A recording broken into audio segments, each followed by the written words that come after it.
My name is Rob. I'm a former military guy turned entrepreneur and attorney. And today we're going to be talking about 10 books that can help you kickstart your goals and your hopes and your dreams for 2024. We're still early into the year in 2024. This month is getting close to being over. And I want you to ask yourself a question. What have you done so far in 2024 to reach your hopes, to reach your dreams, to reach your goals? What I've done over the last month or so is I've read a lot of books. And I've read these books for my benefit and for your benefit. I have a list of these books right here, but we're only going to be discussing 10 of these books. But as you can see on the screen, there's a lot of them. And I think that I counted about 45 books. And I read most of them in January, some of them in December, some of them like The Simple Path to Wealth by J.L. Collins. I read that a long time ago, but I think I've included it on this list that we're going to discuss today. If I haven't included it on the list, The Simple Path to Wealth by J.L. Collins is a very good book in figuring out how to get, how to accumulate wealth, how to get wealthy, how to get rich. And that book is, let's see if I can underline that here. I can't remember which one it is. Anyway, that book is a really good book, and it's about mutual funds and income averaging and putting your wealth to work for yourself, compounding interest. I won't, I will not spoil the secret, but if you get to read a book this year, if you only want to read one book and you're into accumulating and growing your wealth, then that book by J.L. Collins is going to be the right one for you. So let's take a quick look. The Wolf of Investing. I read a couple of books by Jordan Belfort, and he's not really my hero. I have to say that. If you look, you've probably seen the movie if you're into financial movies. And that movie was called The Wolf of Wall Street. Some parts of the movie were pretty good. Some of them were pretty not good. Let's put it that way. I don't think if you want to get wealthy, if you want to get rich, if you want to accumulate assets, then being a drunk and a drug addict, like the Wolf of Wall Street was portrayed in the movie, isn't a good way to do it. It did have some pretty good sales techniques, and this is the second book that I'm reading from him. I just started reading it, so we'll see what this book is all about. But I haven't started this book, The Wolf of Investing, yet. I did start at very, very beginning. It was, the first chapter was about his brother-in-law, and so far I can't really tie together what his brother-in-law has to do with investing because according to the book, his brother-in-law lost like $97,000 in a few months investing in the stock market. You read that book by J.L. Collins, The Simple Path to Wealth, and you follow the rules in that, you'll never make the mistakes that apparently Jordan Belfort's brother-in-law made that he outlines in his book. So let's get to some of the juice here. And the first book that we're going to go over is this book here. And let me see if I can move my picture off of here. Anyway, it's called 1 to 100 in the Stock Market. It's by Thomas Felt. And this book, it's a good book. I'm not going to go over it in great detail, but this book is about, it studies past companies that grew to at least 100 times in size from where they were in the beginning. So the author, Thomas Phelps, looks into companies that have exponential growth characteristics. They're basically compounding the cash that they make to grow even further. And he is talking about finding those stocks. So to invest in those stocks to make more money. And let me just see what I have here. Because I'm having a little bit of a time trying to read my notes. Here we go. So some examples that he gave anyway of the businesses, these companies that grew 100 times in size from when they first started out, included a company called Niantic. And this was a company from the makers of Pokemon Go. This company was recognized as one of the fastest growing businesses in America at one point. He also talked about United Healthcare Group. It's funny because I do think a while ago I had stock and I owned stock in this company. I owned stock in its competitors and it drove that stock that I owned down. This again was one of the largest publicly held healthcare companies in the world, and it had significant growth. And another stock that he mentioned was Saudi Aramco. And that, of course, is an energy company which is one of the largest global IPOs of all time. So he looked at these companies over a period of years and they really blew up in size. We're talking 100 times growth. He wanted to see what made those businesses grow, what made them tick. And he wanted to learn some of the lessons so he could share those lessons with you and me, the investors.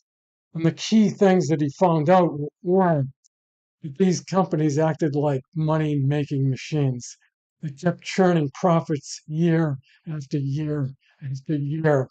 And they reinvested all those profits back into the company, which made their investments, that made their earnings compound like you would compound interest in a bank account. In other words, if you put money in a bank account, you put $100 into a bank account, it won't earn much interest, but this is an example. Let's say it was earning 10% interest. So the next month after you get your interest payments, you have $110. $100 in principal plus $10 in interest. And that money is compounding. So the next month, interest is based on the $110 that you have, and it keeps growing and growing and growing.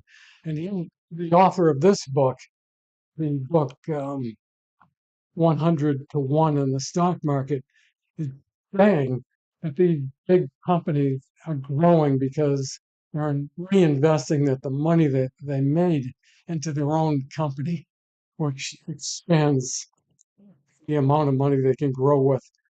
One of the things that he did mention was that you have to be patient when you're investing in a company like we just described, because it takes years and years and years for the company to grow. Look at like Apple. If you had invested in Apple a long time ago, when it first came out, it would have experienced compounding growth. Same with Microsoft, Google, Facebook, or which is now called Meta. So if you look at these big companies, you're going to see that these big companies did exponentially grow. And they grew because they reinvested their profits. So it was a good book. It wasn't the type of book that I thought you could pick up and immediately say, like a light bulb would go off in your head, and you would say to yourself, now I know how I'm going to get wealthy. Now I know the path that I'm going to take to get rich. But it is a book where it does offer some information on what to look for if you want to get the stocks that may grow to 100 times. And let's see.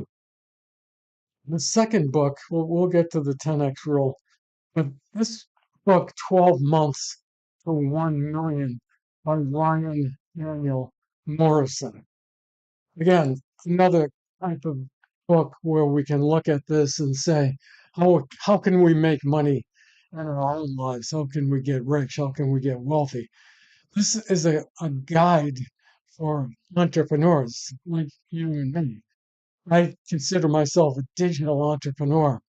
And for the past 3 years, and I consider myself a digital entrepreneur because for the past 3 years, I have grown my YouTube channel from about 0 to 50,000 viewers.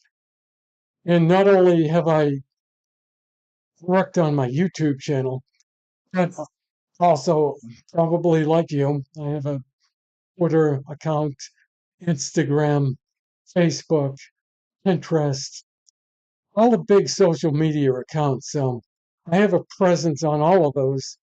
And as a digital entrepreneur, it helps my growth and it will help your growth too. But he talks about how to navigate the challenges.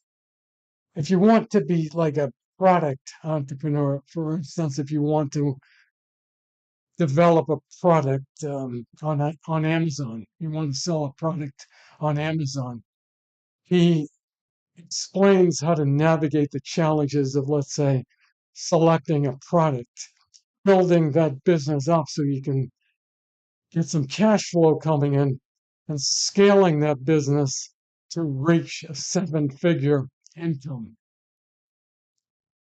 So he provides a 10-step roadmap for building a successful e-commerce business and becoming a 7-figure entrepreneur. And he emphasizes the importance on the customer. Now, some books might put emphasis on not just the customer, the process. But I think we all know that you wouldn't be watching this YouTube channel or this live cast if it wasn't for the fact that I'm putting the emphasis on you, person who's watching, because you're the most important one to me, the viewer.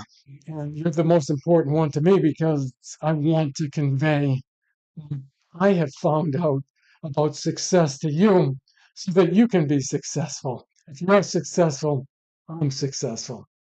So this entrepreneur, Ryan Moran, the author, wants to emphasize that if you're going to go into business, put the emphasis on your customer, not the process, not the products. Of course, they have to be good products. The customers have to be satisfied with the products that you're developing. The book gives some practical guides on how you can do this. And he gives examples from well-established $1 million, well, I'll call them enterprises, but they could be somebody, a solopreneur, like you're probably looking into. Being the only solopreneur is a one-person, one-guy business where you might have some other people helping you, like an assistant, an online assistant, where you don't have to pay a salary, but you can get their assistance in, let's say, editing videos or making thumbnails or putting advertisements on Facebook or Twitter or on some other social media site. So the key takeaway to this book that I got out of it anyways is to build a solid, it teaches anyway in the book how to build a solid and repeatable business that you can develop over a period of 12 months and get a whole bunch of cash flow coming in. So maybe you have the goal to quitting your 9-to-5 job. If you do, something like this book, the 10-step program that Ryan writes about, could be the book that you're looking for because it offers practical guidance, personal experience, and valuable lessons on how to scale your business. And the next book that we're going to be discussing is 9-Figure Mindset by Brandon Dawson. Now let me bring up the slide so you can see this.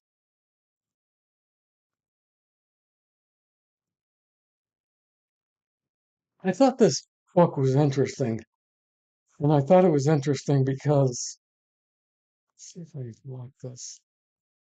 I thought it was interesting. I thought it was interesting. I can't move my picture. Sorry. I thought it was interesting because the guy who wrote this book, named Brandon Dawson. I don't know if you've ever seen this guy around, but if you follow Grant Cardone, he's in the Cardone network. He's in the Cardone organization. And what he did, it's a really, really interesting book. And it's kind of motivating. I thought it was kind of motivating, but what he did was he developed like a consultancy business. And out of that consultancy business, let's say you wanted to start a business, and that business was you were going in with other people. You had a syndication. So a syndication is just a bunch of people getting together, pooling their money, and then using that money, you can buy real estate and then get a loan for the remainder of the real estate that you need to buy. Or you can buy, let's say, for instance, underperforming franchises. So you have a syndication, you just hold your resources with a bunch of people, and you're taking that money that you pooled and buying underperforming franchises. So let's say the McDonald's franchises. And for some reason, these franchises aren't doing a whole lot of good. What he did was, let's say, for instance, he went up to the owner of the franchise and said, you know, you're not making a whole lot of money. I don't want to buy you out because it's your business, it's your baby. What we can do though is I can show you how to make this McDonald's a high performing McDonald's, making a whole bunch of money, a whole bunch of cash. And the best part about it is you're not going to have to sell your interest in it. All I want is some equity in your business. And what I'm going to do to sweeten the pot is I'm going to give you some equity in my consultancy business.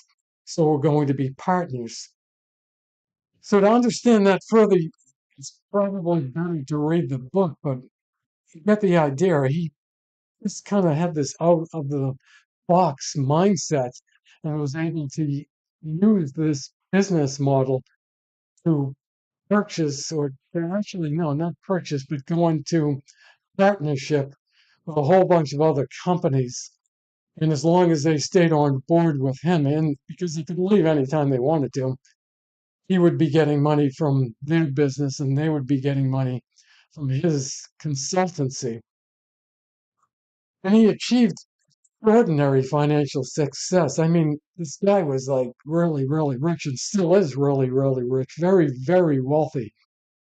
He drew from his own experience as a successful entrepreneur and he gave us his own insights, which I love about books is that you and I are able to get within inside somebody else's mind and use that information, possibly repeat what they did and make money or just improve your life.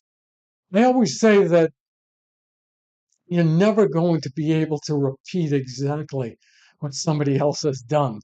And one of the books I read recently, and I can't remember which one it was, gave a story. And that story was, let's say, for instance, you want to repeat the process that Grant Cardone uses. So Grant Cardone is really, he says he's a billionaire, I believe him. He buys real estate and he takes that real estate and maybe makes improvements and gets a whole bunch of cash flow in. He syndicates his real estate deals so he's able to bring some investors in. You could repeat that process. You could buy real estate, you could syndicate real estate to get real estate money into your syndication. But you may never become like Grant Cardone. I'm never going to be Grant Cardone. You're never going to be Grant Cardone because you're you. And there's nothing wrong with that. But if we could press a magic button or wave a wand around somebody and say, okay, poof, you're Grant Cardone, and you really were Grant Cardone, you might not like it. You'd like the fact that that you now have a private jet and you have a real estate empire and you have best-selling New York Times books on the market. But you might not like the struggles that Grant has to go through and you and I have to go through. So in that manner, we're not ever going to be able to construct exactly what Grant Cardone has done. And maybe we're lucky because we have our own lives and our own processes and our own thoughts that we want to use in order to become successful in our own life. But Brendan really, I thought, had some out of the box thinking in this book that we're talking about right now. He had a bold vision. And what I liked about him, he was able to take this vision and just take these bold action steps to become wealthy. I mean, he had a rough life. He started off in a difficult position, like many of us do. I certainly did, and maybe you did too. But what I did and what he did was we took action. We did things, and maybe we weren't successful all the time. We had setbacks. But that doesn't mean that you can't take your setbacks and use them as kind of like a springing board to become better in life and better at what you do, no matter what it is, whether it's a 9 to 5 job, or whether you're interested in building an online business or an Amazon product business or a real estate empire.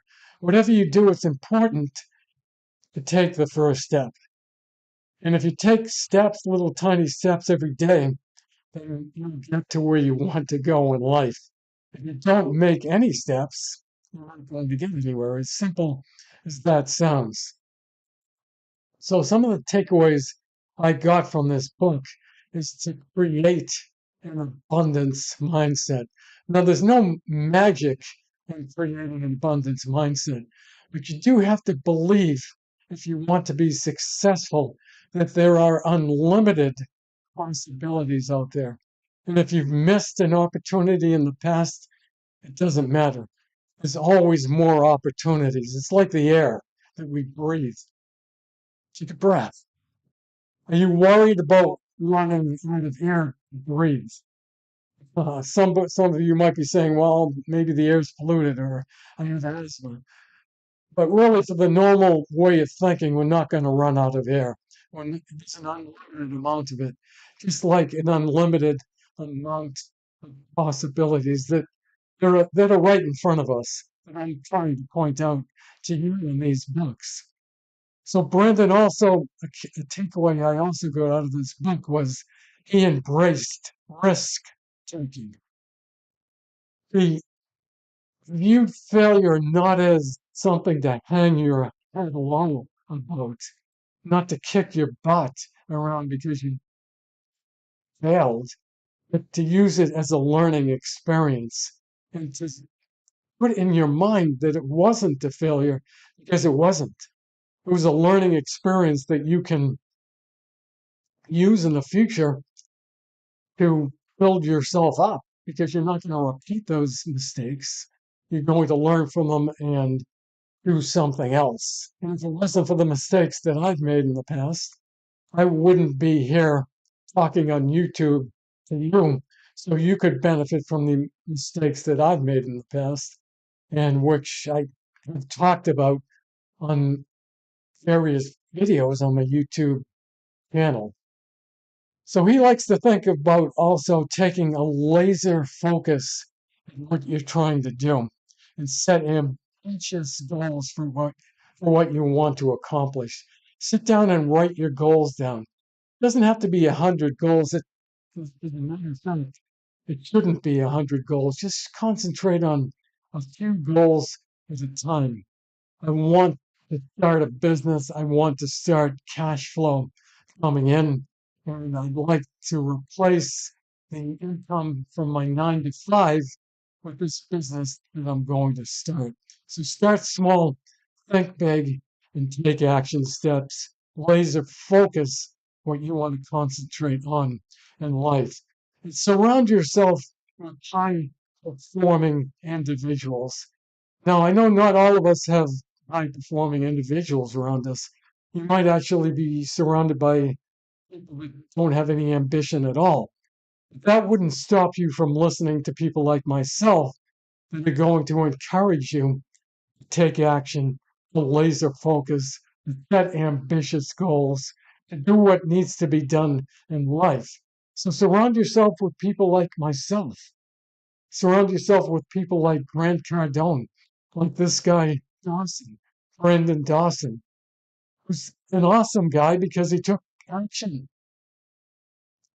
He went into partnership recently with Grant Cardone, and he's successful. He's really successful. You're going to encounter problems whatever you do in life. I don't care if you're working for somebody or you're an entrepreneur and you have an online business. You get the idea. Problems are going to pop up. That's why we have businesses. Most businesses solve problems. When you think of it, if you go to the grocery store, you don't think of it as a problem solving activity, but it is because they provide a solution to you not getting hungry. And it would be the same with any entrepreneurial venture. If you want to solve people's problems, like somebody has a problem writing a blog, they have writer's block. So you now can create a chatbot that would allow somebody to write a blog article in a matter of seconds. They have the subject matter and you have the chatbot. You can develop that chatbot to write a nice, creative, interesting blog article that can be posted on a blog if you like. So that's a way to solve a problem. And that is one of the key takeaways of this book is that there are going to be problems that you face and face those problems and solve them. And then you have yourself a business and continually invest in yourself, in your personal growth and developing your skills. You might have some natural skills. Maybe you're a good writer. Maybe you're a good thinker. Maybe you're good with people. You can make people smile or you're articulate. I'm an attorney. I wanted to go into court and represent people. But even that is at this point not going into court. The business of law and the business of medicine and the businesses of writing code, that is slowly but surely being kind of disintermediated by artificial intelligence. Personally, I'm not worried about it because I like the fact of just going with the flow and being able to overcome whatever is in front of me, whatever challenges are in front of me. So, if lawyers are going to be replaced by artificial intelligence, find another way to get a stream of income coming in. I'm not too worried about that at this point because ChatGPT isn't going to be able to go into a court like I do in front of a free judge panel of appeals court judges and make an argument in front of those judges. And it's the same with medicine. Artificial intelligence isn't going to be able to do surgery at this point. At some point in the future, it might. And the same with law. At some point in the future, there could be some kind of hologram that goes into court and speaks to a hologram of three judges. I don't know. Probably will be. I mean, you can only use your imagination to figure out all the awesome stuff that's in store with artificial intelligence. I'm excited, really excited about that. But one of the other key takeaways from Brandon's book is that the leverage technology, and we just talked about that a little bit with using artificial intelligence to make things more efficient and to scale a business up. So, one of the other examples that he wants to really hammer in is to just keep your commitment steady. If you have a goal in mind, you're going to you're going to encounter obstacles. And in the Marine Corps and in any military service, maybe in your own job, we were always trained to overcome obstacles. So when you're in a battle zone, there's going to be obstacles. There might be barbed wire that you have to get through. There might be bullets coming at you in all directions that you have to figure out how you're going to stop and overcome those. You might have a wall to get through, or it could be, just use your imagination. There could be multiple obstacles in the way. Our job as entrepreneurs, our jobs as creative thinkers, is to get over those obstacles to the other side so we can enjoy the fruits of our labor. He also suggests to create multiple streams of income. And from these first three books that we've discussed, we can get some idea of what those multiple streams might be. It could be investing in a business. Let's say you have an artificial intelligence chatbot business that's writing blog articles for somebody. That's a source of passive income, not quite passive, but that would be a source of income, a multiple stream, one of the multiple streams. Sell products on Amazon or on Etsy or on eBay even. You get the idea. You could invest some of the profits from your business, even if it's a small amount, every month into a mutual fund, a safe mutual fund like a Vanguard Total Stock Market Index Fund that compounds your interest, compounds the dividends that the stock makes, that the stock index fund makes every quarter. And again, those dividends are compounded like we discussed at the beginning of this video. One of the last takeaways I got from Brandon Dawson's book is to give back. So at some point when you are successful, and you will be if you follow this channel, you can give back to people. Like I'm trying to give back to you. I'm trying to give you pointers from my experience as an entrepreneur, as an attorney, as a former Marine Corps officer, so that you can get ahead in life and build the life that you're hoping for and dreaming about with some of the ideas that we've discussed in past videos and some of the ideas that we're discussing right here and today. A lot of people like to give 10% back to what they make, even if it's a small amount, just to enrich the lives of other people. And a lot of people that do that find that money that they give, the money that they send out, is actually money that they get back tenfold in their life. So that's something to think about, and it's something that you can look forward to doing in life. So, Nine Figure Mindset by Brendan Dawson. Take a look at it.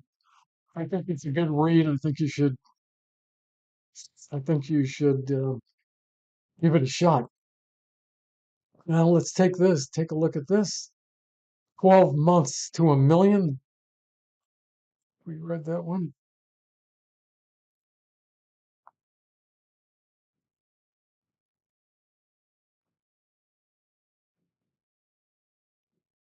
Sorry about that.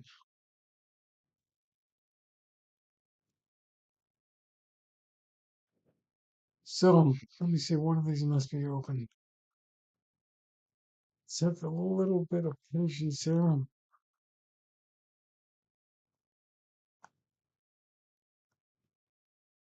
12 months to 1 million. We discussed that one. See if we can do this one.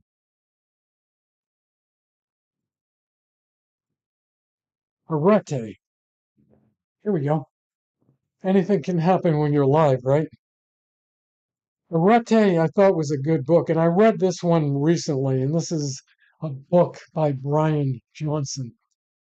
And in this book, he tries to describe what he writes as ancient wisdom into putting it into a modern perspective.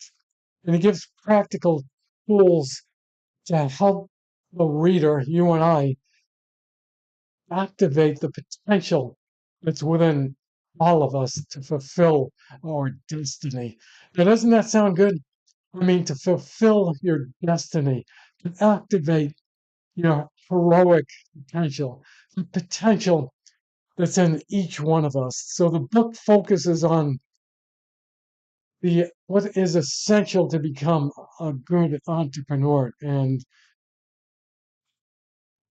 this concept called arete, he says it's an ancient Greek concept. It refers to virtue, to excellence, the virtue of being excellent at what you do, to be the ideal human being that you can live up to.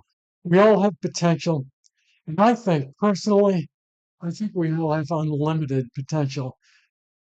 And if only we didn't have to die, we could continue to develop that potential into who knows what. But while we're still breathing, while we're still here, let's give it a shot and try to become the best person that we possibly can be, like this author, Brian Johnson, talks about in Arete. So, in different periods of time throughout human history, this concept of arete meant different things. And it was really, basically, it was always tied to fulfillment in life and living the best life that a person could possibly live. To cultivate arete through mindfulness, through embracing challenges, like in the book that we just discussed. If you take a look, if you want to think back to some of the books that we have discussed already, you're going to see some common themes in these books. And what I found is that really isn't a whole lot of new information in any book, although it's nice to see some fresh perspectives. But what people do, what I do, what these people do is we take concepts, and you can do it too, and we take these concepts and we run them through our own mind, and we come up with something fresh, something from our own perspective, which has a fresh, new look to it. But when you basically get down to it, this guy is talking about being able to embrace challenges. So we talked about that in the last book. Brendan Dawson said to embrace challenges. Grant Cardone says to embrace challenges. Because in life, that's all we're going to have one challenge after another. And that's not bad. It makes life exciting. But it does mean that we're going to have to be mindful of that, like this man describes in his book. We have to have mindfulness and really understand that we have to embrace the challenges that come before us in life.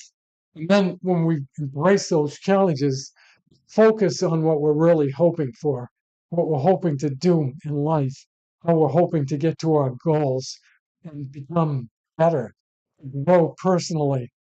And if we do that, we'll experience some rewards in life. If nothing else, we'll be proud of how we've done in life. You should be proud of yourself. If you do these things, if you embrace challenges come your way, if you embrace the growth mindset, if you're into self-development and you're becoming a better person every day by embracing these ideas that other people have written about, then you're going to become better. You're going to improve the lives because you're becoming better. You're going to improve the lives of the people that are in your life.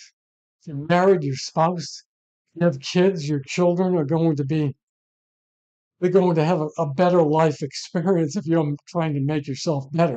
You can't be miserable about it. You have to embrace it and be happy, which is the concept of arete, and that is embracing happiness in life. So, virtue is another important part of the book, and that just means being honest and embracing honesty and being forthright to people. So this man sees arete as if you are virtuous in life, then and embrace the challenges and are consistent in life and are making your own life better and making the lives of the people in your life better, then you're embracing the challenges and strengthening your character. When you're living virtuously, you're going to have a better life, a better community. He also talks about moderation and balance. So, in other words, wait 1 second here.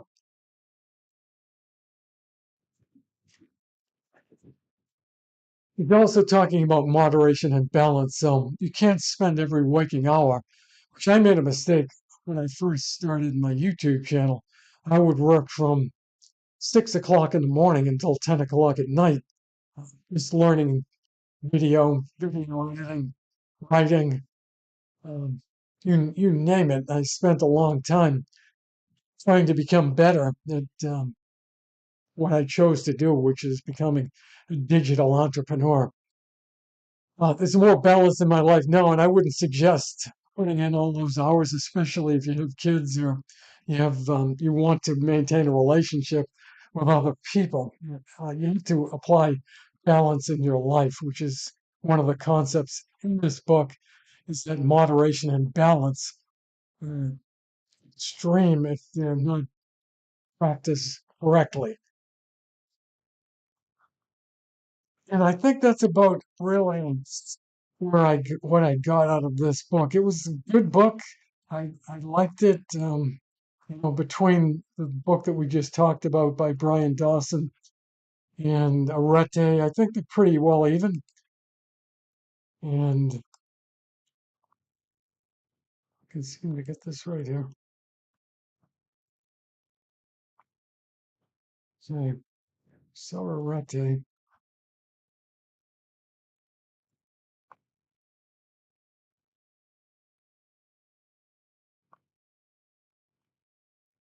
I want to talk about a book called Awaken Your Genius.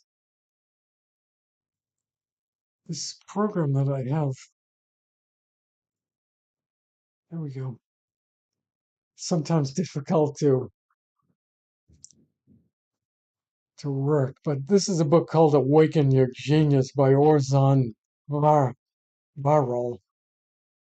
And let's see what I have in my notes about this. This book is a guide to help readers cultivate their originality and unleash their unique talents by challenging the status quo, questioning their assumptions, and exploring new possibilities.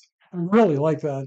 I really like the idea of challenging the status quo because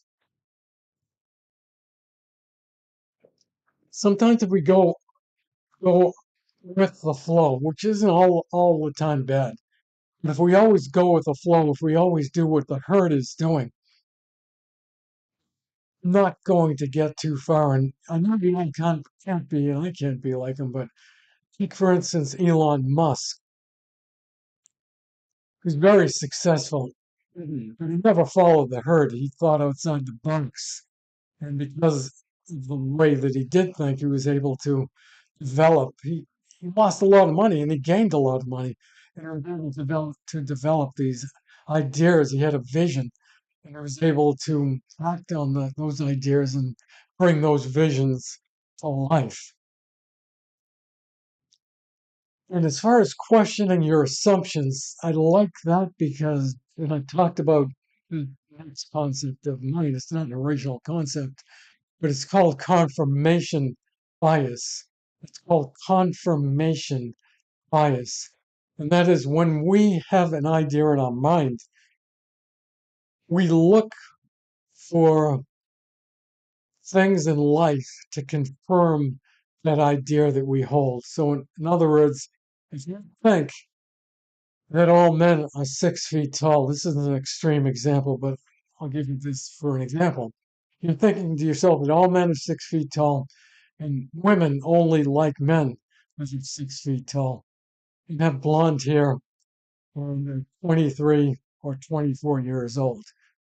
So all of a sudden, you'll start looking for information that confirms your belief. You'll see Twitter posts that you'll look, you'll find, you'll seek Twitter posts that confirm what you believe about that. You'll see YouTube videos. You might go to the library, if you still go to the library, and find a book about that. So question your assumptions. If you have strongly held beliefs, dare to question those strongly held beliefs and ask yourself, would I benefit if I didn't believe what I believe?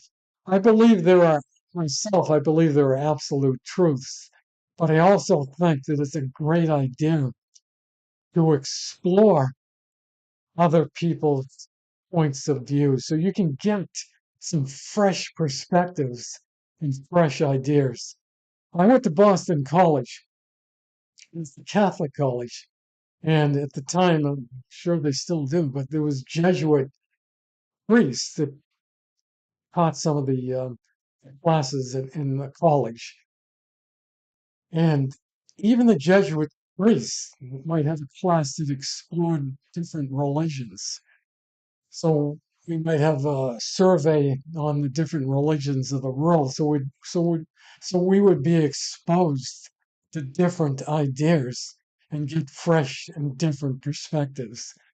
So I think if you get anything out of this book, Awaken Your Genius, that is question strongly held assumptions that you have and see whether or not there are other assumptions that might change your mind so that you might find some more success in life.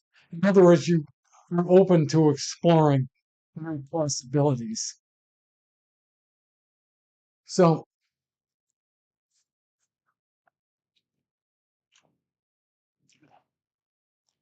the brains have untapped potential. Some of the key takeaways, and it looks like I'm not going to get to all these books today.